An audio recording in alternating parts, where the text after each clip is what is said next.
প্রিয় দর্শক, আপনারা দেখতে পাচ্ছেন ডক্টর ইউনূস জুতা পরে শহীদ মিনারে উঠছে। চিন্তা করতে পারেন ডক্টর ইউনূস কত বড় অন্যায় করছে, কত বড় অপরাধ করেছে। এই অপরাধ কিন্তু শেখ হাসিনা করে নাই, এই অপরাধ কিন্তু রাষ্ট্রপতি শাহাবুদ্দিন চুপ্পু করে নাই। আপনার স্ক্রিনে দেখতে পাচ্ছেন ডক্টর ইউনূস অনেক বড় অন্যায় কাজ করেছে। একথা আমি বলি নাই, একথা কিছু সোশ্যাল মিডিয়াতে আসছে যে ডক্টর ইউনূস জুতা পরে শহীদ মিনারে উঠছে, সে বড় মহা পাপ করে ফেলেছে। আর আগের দিনের প্রধানমন্ত্রী, তাদের পায়ে জুতা নাই, তাদের পায়ে খরম নাই।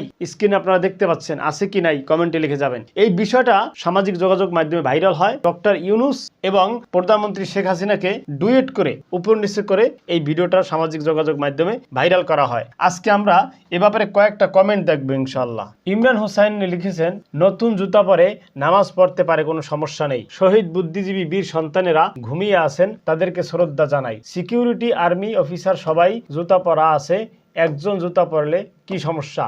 মাইন্ড চেঞ্জ করুন। আহসানুল করিম লিখেছেন, এখন দেখবেন এইগুলোর উত্তর আর দিতে আসবে না। জীবনে কোনো কিছু সহজে পাওয়া না গেলেও দালাল হওয়া খুব সহজ। আরনাব আহমেদ হৃদয় লিখেছে, আফসোস লিগ ছাড়া এইসব নিয়ে কেউ মাথা ঘামায় না, ইগনোর করলেই হয়। মাইনুল ইসলাম লিখেছেন, জুতা পরে নামাজ পড়া, জানাজার সালাত পড়া গেলে এইসব দুনিয়াবি বেদাতি কর্মকাণ্ড করতে জুতা লাগে। মোবারক হোসেন মোরাদ লিখেছেন, তাহলে আগের সরকারের সাথে পার্থক্য রইল কই? অর্থাৎ শেখ হাসিনাও যদি জুতা পরে শহীদ মিনারে, ডক্টর ইউনূসও যদি জুতা পরে, তা ডক্টর ইউনূস আর শেখ হাসিনা তো একই হয়ে গেল। রাকিবুল ইসলাম লিখেছেন, বাহিনীর সবাই তো জুতা পরা থাকে, তারা তো কখনো জুতা খোলে না। এ বি সবুর লিখেছে, আফসোস লীগের কাছে ডক্টর ইউনূসের জুতা পরা শ্রদ্ধা জানানো জায়েজ নাই। আশহাদুল ইসলাম জীবন লিখেছেন, আওয়ামী লীগের লোকজন করলে দোষ নেই, অন্যরা করলে দোষ। প্রিয় দর্শক, আপনারা কমেন্টগুলো দেখলেন যে শহীদ মিনারে জুতা পরা নিয়ে সাধারণ জনমানুষের মতামত, চিন্তা ভাবনা কি। আসুন এ ব্যাপারে আমরা যৌক্তিক একটা পোস্ট আপনাদেরকে শেয়ার করব। আপনারা দেখতে পাচ্ছেন আমাজউদ্দিন ফরহাদ ভাই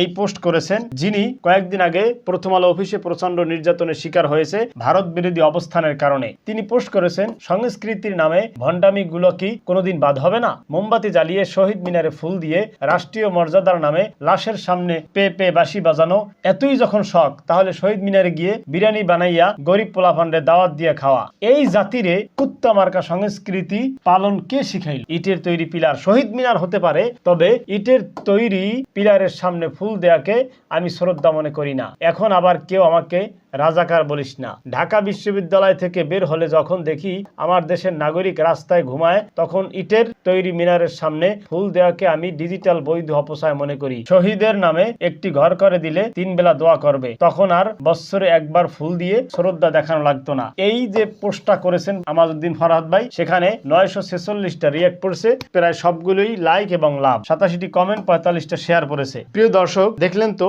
আমাজউদ্দিন ফরহাদ ভাই শহীদ মিনারে ফুল দেওয়া এই বিষয়টাকে কিভাবে এক্সপ্লেন করেছেন, ব্যাখ্যা করেছেন, বিশ্লেষণ করেছেন। আশা করি অনেকেই আমাজউদ্দিন ভাইয়ের সাথে একমত হবেন। আমরা রাষ্ট্রীয় কোনো অপচয় চাই না। আজকের এই ভিডিওটা আশা করি আমাদের নতুন করে চিন্তার জগতে খোরাক যোগাবে ইনশাআল্লাহ তাআলা।